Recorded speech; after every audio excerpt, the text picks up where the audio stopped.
All right. Hello and welcome to Behind the Locked Doors, I don't even know what to call this kind of podcast. It is a productivity trick that we're doing to ourselves to make ourselves more productive. Um, I am Scott Paladin. You're one third of this podcast, and my project is a as yet unnamed werewolf noir audio drama. Sam, who are you and what's your podcast?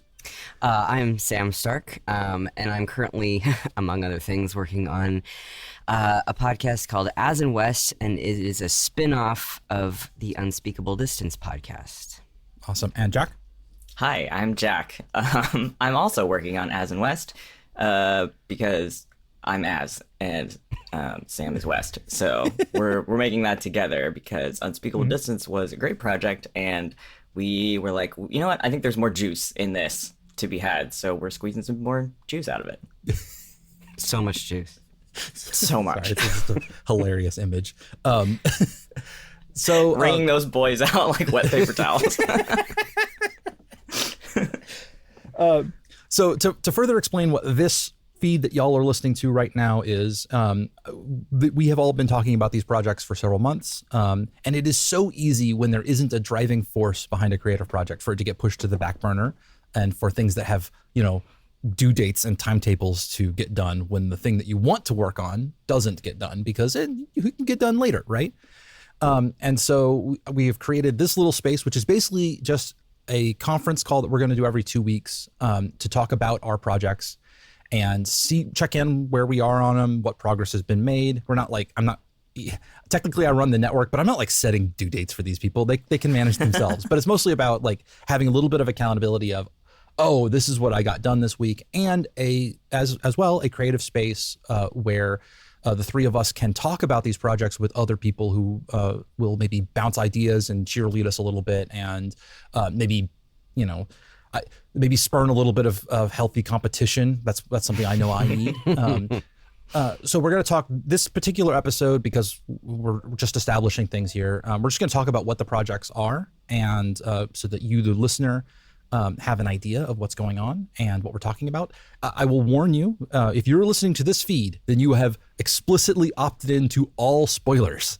All spoilers all the time. All spoilers all the time. We will not, including things that, we're just speculating about and having ideas for, but there are things, we're going to say things and give you explanations of stuff that will happen in these projects. If that is not your bag, go, bye, see ya. Sorry, go listen to the actual things, but this is a place meant for sort of a creative freedom, and we can't do that while protecting spoilers. So let's start off with just introducing what these projects are. And like I said, we'll start with mine, which is an as yet unnamed werewolf noir audio drama. I've been so struggling with finding a name for this thing because it is really hard for me to find one that sounds both suitably noir but also very clearly communicates werewolf. Yeah, that's a fine line to walk. Yeah. As for the scope itself, it's going to be a 10 episode series, narration, with, so that the main hook, it's hard to explain this project without saying the main hook, which is that the narrator, it works sort of like the genre of noir, where you've got the first person narration of, it was 2 glasses of whiskey past 2 a.m., blah, blah, blah, blah, blah, explaining what's going on. That is going to be, there's going to be 2 actors handling that, basically. So you have the internal monologue and the person who actually speaks when the character speaks in the world diegetically.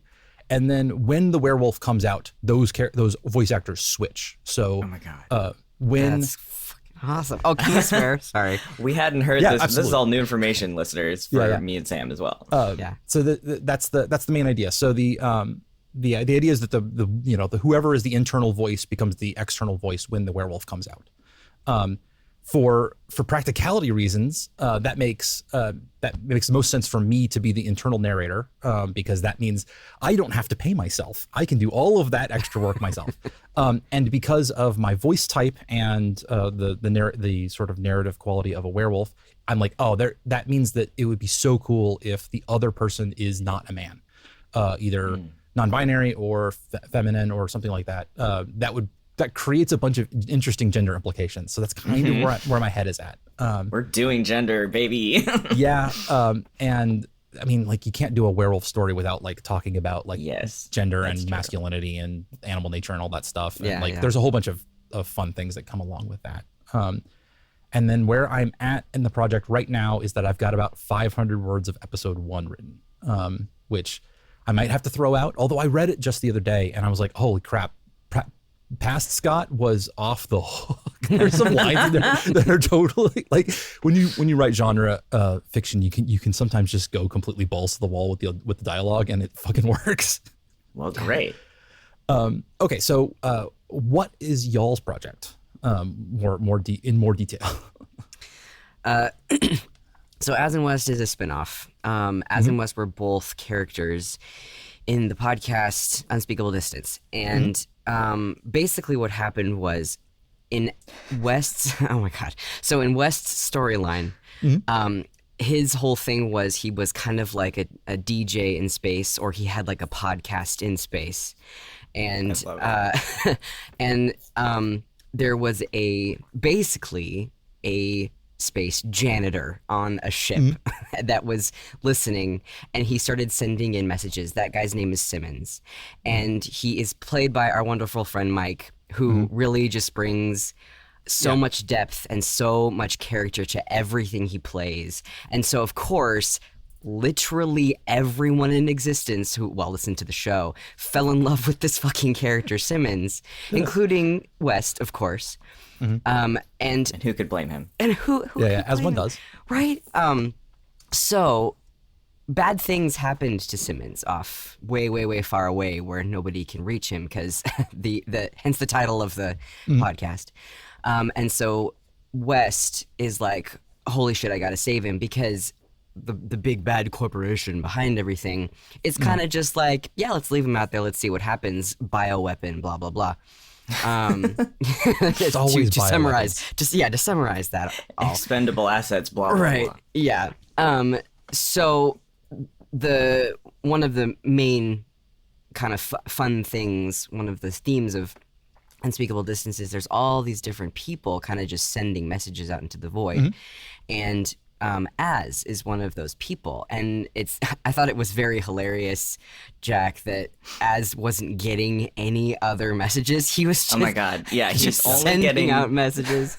He's only receiving messages from the people who he's not trying to communicate with. Yeah. He has like one friend back at mech pilot space boot camp who he's trying to get messages to, and we don't know if those messages are actually getting to that person or not. He's never received any back, but he is hearing other people's mail only. Yeah. So West is very, very kind of like, I don't know, space MacGyver, and he can put together a spaceship basically with spare parts and chewing gum and all that kind of stuff. So he decided that he was going to go help Simmons. The problem is he's not actually trained to fly. He's not a pilot. And so he can sort of get places if it's, specifically charted courses, stuff like that, but he doesn't know exactly where Simmons is exactly. So he's like, hey, I need a pilot. Simmons is moving. Simmons is on a ship very that is slowly, just but he is moving. Yeah. And so he's like, all right, I need a pilot. I've been listening to this pilot who's stuck on this place. And so he's like, I'm going to go see if this pilot wants to help me save this other person. Obviously, West does not think things through to completion. He's more of a doer. Yeah. Well, also because Azariah has only heard select messages from all these other people. Azariah does not know who Simmons is. Azariah doesn't know who West is. Doesn't even know who West is.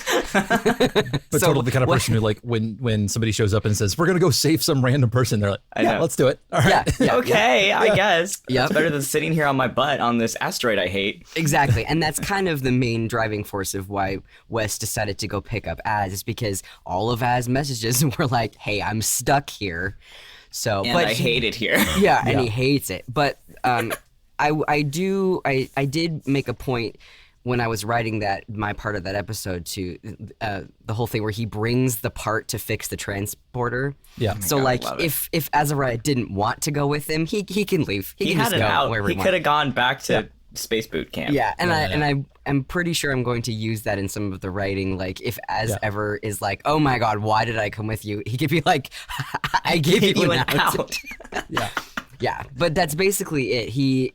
It's starting this new podcast starts when the two of them have gotten together and are going to be heading to a space station where they're basically gonna either try and get somebody to give them a lift, or they're going to steal a ship or something. They're just The other important sort of narrative component here is that both Az and West have said state secrets on the microphone. Yeah. That is why Az can't go back to Space Boot Camp, because Space Boot Camp is part of this like mega corporation that owns everything. And Azariah has just been sitting in front of this microphone on this asteroid saying like military secrets into the microphone for however many months. Extremely heavy military secrets. Yeah. So like from a high level point of view, this is a podcaster and troubled 20-something pilot off on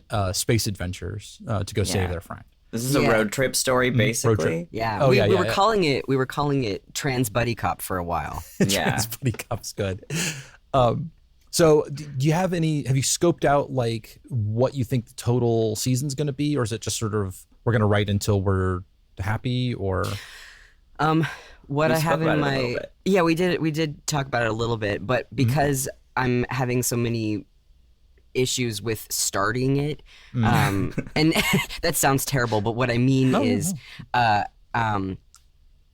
want to be able to write it and start this podcast in a way that you could theoretically just listen to this podcast, because I don't want to start a podcast and be like, hey, here's these two characters, guess what, if you want another backstory you got to listen to this whole fucking podcast over here. And that would be annoying. So we have to write it in a way, right in this beginning section, that will explain what the hell is going on without the first episode is going to be the hardest part. And we've gone through a bunch of different ideas on how to do that. But the point is that depending on how we start it, I think it's going to be 8, but it might end up being 10. Gotcha. That's a good size for the season. And probably you guys have already brought this up. Have you thought about just doing like a previously on supercut kind of idea, from pulling stuff straight from Unspeakable Distance? Yes, and I'm going to probably have to do that because there's so much like Simmons stuff that needs to be in the show. But also I talked to Jack a little bit about this, and we were thinking, because both Az and West are these sort of high profile fugitives. Well, maybe not. Yeah, I think they both are, because West's podcast got real big because of Simmons. So he's a little bit of a celebrity, not as much as Simmons, but he's a little bit of a celebrity. And now like Az is also going to be a celebrity because they've been listening to this whole thing unfold, but because they're so high profile, I was thinking maybe the beginning would be bits of news broadcasts of like what's happening with them, what's happening with the evil corporation, blah, because that would also catch up the listener on everything they missed if they didn't listen to Unspeakable Distance. Yeah, for sure. I wonder what's your sort of stylistic thoughts? Like, are you going for like low, like what's the word I'm looking for? Is it supposed to be sort of down to earth, sort of Expanse style sci-fi, or are you going for more like high space opera ish? We're gonna have to go space opera because I'm not good at sci-fi stuff. If you're going space opera style, the thought occurs that you could totally just do like. My head is previously on. Yeah, I was thinking like the serialized shorts that appeared in or movie things that appeared in like old theaters, like they used to use in the 20s and 30s, where it's like you just start off with the announcer explaining stuff, where it's like, our heroes, Az and West, went back, are now on the run from the, like you could almost get away with just like. You do the Clone Wars like. Intro section. Yeah, you could almost. We're back on Christophsis again.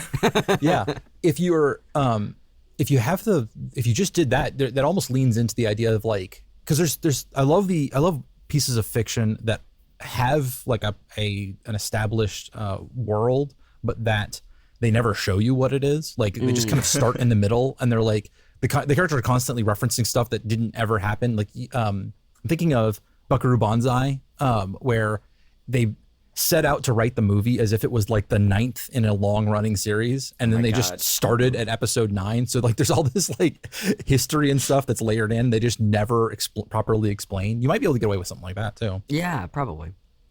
So you're thinking about 8 to 10 episodes. That's about right. I'm gonna guess something like 30 minutes an episode, 30 minutes to an hour. Yeah, I don't think we want to run them super duper long. Yeah, I wouldn't think so. And that, although that does give you a lot more narrative space than we had on Unspeakable Distance, because those episodes were running about 5 to 10 minutes most of the time. Yeah, well, and for the listeners who maybe didn't listen to Unspeakable Distance, this was like an epistolary actual play. So everybody was just leaving messages almost exclusively with one actor per. Oh, yeah. And it was just like monologues. We had some where we were like back and forth because somebody would show up in somebody else's episode, but usually it was just one person delivering a monologue, and that was it. But and As in West is going to be more traditional audio drama, multiple characters splitting through scenes. Cool. Are you thinking that like any particular episode is sort of like one location, or is it really road trip style? It's mostly in the ship with just the two of them, or? It's literally one of those kind of road trip things, because the first 1 or 2 episodes will be on this station where they're going to acquire their ship somehow, and then there might be a couple where they are actually traveling, but we kind of were thinking that it was going to be just not calamities, but like shenanigans after shenanigans after shenanigans of the week. Hijink of the week. And so it's going to be like they'll stop somewhere, not to get gas, but you know what I mean, and that kind of thing. Like they'll end up on this weird planet where they got to resupply, and then they'll end up on a space station where they have to resupply, that kind of thing. And it's like, oh no, the preservation is like on this station, and there's like people looking for them, and now it's like, well, we have to refuel this ship and not get picked up by the local sheriff or whatever. Okay, yeah, that sounds very fun. And then just to sort of establish where are you guys at with is it mostly just been talking, planning things out? You don't have anything actually? Okay. So disclaimer, I work 3 jobs, so I have so little spare time. Like my last day off was the 1st of this month. My next day off is tomorrow. Yeah. And it is the 12th today. So I'm like, my brain is a scrambled egg right now. I don't know where I am. I don't know what's going on. But we have spoken a little bit about like, like how we want to structure it, and like what other actors we're going to need, because we may need additional voices to just me and Sam. Like me and Sam can do a good variety of like quote unquote NPC voices, but we probably can't do every voice, just the 2 of us. Yeah. Well, and thankfully we have access to a fair stable of people through Breathing Space. I similarly am having that same trouble of like trying to figure out how many people I'm going to need. I learned the hard way on Breathing Space that like if you can keep the number of actors for any particular scene, basically overall you can have a larger number, but if any particular scene has a fewer number of actors, everything just gets exponentially easier. Scheduling gets easier, like even just being on the call gets easier. Literally. Limiting your cast is really nice. I don't know how I'm going to find my other principal for the werewolf thing, because it's like it'll be like me, okay, that's easy, I'm going to be a cast, and then I need somebody else like, okay, I need one person for a ton of work, and then like so everybody else a little bit. Well, yeah, it really sounds like you're going to be casting for one other principal actor, and then just like a whole slew of supporting cast. And it's entirely cast. It's entirely possible most of the I might be doing like a couple of synchronous recordings with the main person, and then I might be able to get away with independence for almost everybody else. That's kind of nice. Yeah, just because there's so little. But yeah, I have the overall structure of the plot set out. I just have to sit down and actually do everything. Also, so I didn't mention this before. There's 10 episodes, 8 to 10 episodes, something like that. The overarching plot is this whole thing about clearing the name of the main character's not best friend, but old friend from the war, trying to figure out if they killed the person, and if not, and how that. There's an overall plot for that, but there's also a sort of monster of the week episode. You know, each episode's split between the main arc and a monster that the main character has to kill, because that's how they justify their existence in a world that hates them, right? They're like, we kill monsters, that's our thing. So now I have to think of 8 to 10 monsters that I specifically want to feature, right? And it's like, oh man, like I have it's the plethora of ideas. I just need like people to like throw out like spitball ideas of things that I can throw things, just so that I have like some ideas. Like I can't do werewolves and vampires because that's my main character and the rich family that they're dealing with. Okay, so I need like monsters besides werewolves and vampires. Yeah, exactly. I just need like things that I can throw away basically for one-off. So there's like, you know, there's trolls and ogres and kobolds and stuff like that. Although I probably want to use kobolds. I probably want to steer away from the D&D races for the most part. Okay, quick question, because I know nothing about this project other than that there was werewolves in it. So what's the setting other than it's noir? Like, is this like present day? Yeah, I was going to ask, like, what's the year? No. But thank you for asking, because otherwise it wouldn't. I've been living in the space for a while, so I don't say these things.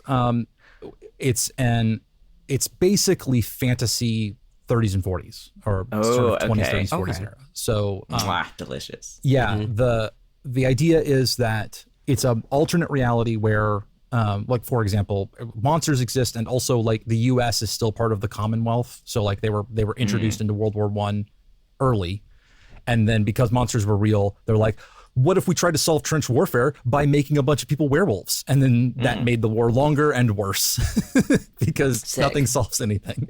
And so our main character is a World War I vet who's come back, and because they're now a werewolf, they had the choice of like, well, you can like continue to work in the army, or you can be a bounty hunter. And so they've decided to go back to the city. I haven't named the city yet. Okay. And then the plot starts from there. So like fantasy, you know, jazz era, basically. Sick. Cool. Love this. For your monster of the week, they have like comprehensive lists of all the monster of the weeks in series is like Supernatural. You can just go through and like look what they have. That's an excellent idea. Or just like find another podcast that has a monster of the week, like Magnus Archives or Ghost Wax or something, and you know, just sort of take ideas from that. Because then you can kind of get a more like around the world monster of the week, and not like all white people monsters all the time. Monsters, yeah. We ran into that problem a little bit with the white people monsters on Monster Mechanics. Although we did that a little bit deliberately, because it was like, we're going to rewrite these things and put our own spin on them. And we're like, it's super like, there's a bunch of implications when two white guys do that to like, oh yeah, let's take the Thunderbird and like make it better. And it's like, no, let's don't do a colonization. Don't do a colonization. Words to live by. Okay, well, I think we've given a pretty good idea of what to expect in the future. I am going to ask y'all one question, which is, do you have one thing that you'd like to get done before we meet again in 2 weeks? Oh yeah, absolutely. I have several things I'd like to get done. Is there one that you're willing to say, and sort of, because I will ask about it? Okay. This is our homework. This is the like. Yeah. This is. There's no consequences if you don't do it. I just. Except that, you know, we get on this call in 2 weeks and we're like, we didn't do it. That's life. I mean, like, we're like, you work 3 jobs and are also on the breathing space team, and like Sam, you're also like this. Like, I'm also busy. Like, it's fine. The whole point of this is for us to get stuff done. So like, I have to have some mechanism for it. Yeah. Sam, what do you think? What's our 2 weeks from now? Okay, so I also have more than one job, and I have young children also. I regret all my decisions sometimes. No, your children are wonderful. Don't regret them. I do actually really love my children. Jack has actually met one of my children. So, yes. Yeah. So I actually have a real life deadline in 2 weeks. I have a what are they called? The shorter books. Novella. There we go. I have a novella that I am narrating for a promotional thing, and I have to have it done in 2 weeks because they are going live with the full book on Kindle, the audio Audible version, all at the same time.